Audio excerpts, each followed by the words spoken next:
Ilang araw lamang mula nang ma-trade si Dennis Schroeder sa Golden State Warriors, sumama na nga agad ito sa practice ng team since inaasahan na magde-debut nga siya bukas laban sa Memphis Grizzlies.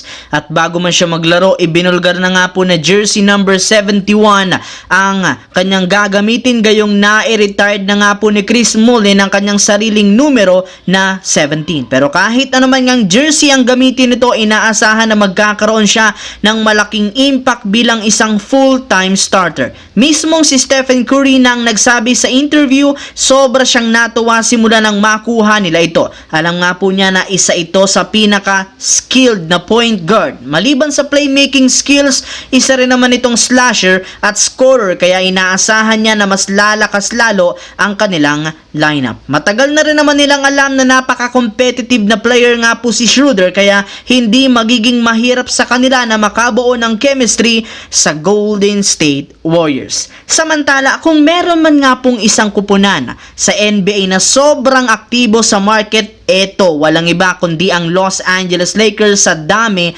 ng mga malalaking pangalan at superstar na nakadikit sa kanila.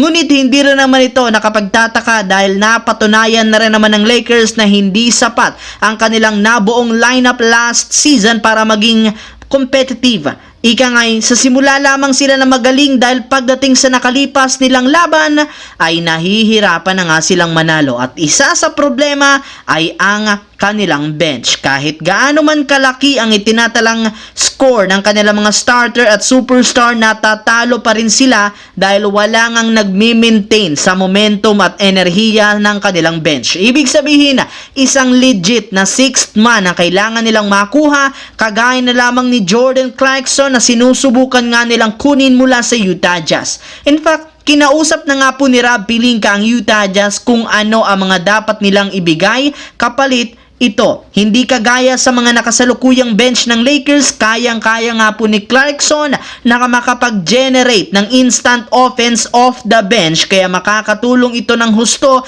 kina LeBron James at Anthony Davis.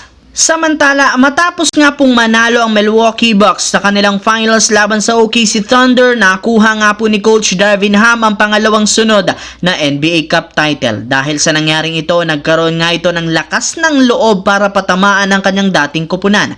Ayon nga po sa naging interview, kahit sino man ang tanungin, deserve nga talaga niyang magkaroon ng contract extension noon sa Lakers. Hindi rin naman niya pinapaandar ngayon ang kanyang emosyon dahil totoo, kahit man nakapasok ang Lakers sa West Finals at nanalo sila sa in-season tournament, parati pa rin pinag-uusapan ng pagkatalo nila sa Denver Nuggets at hindi ang mga nagawa nilang achievement kagaya ng pagtalo sa Memphis at ang pag-dethrone nila noon sa defending champions na Golden State Warriors na merong Stephen Curry. Sa madaling salita, napakadali nga daw sa mga tao na i-discredit ang kanyang mga nagawa sa Lakers dahil lamang sa pagkakabigo na matalo ang Denver Nuggets.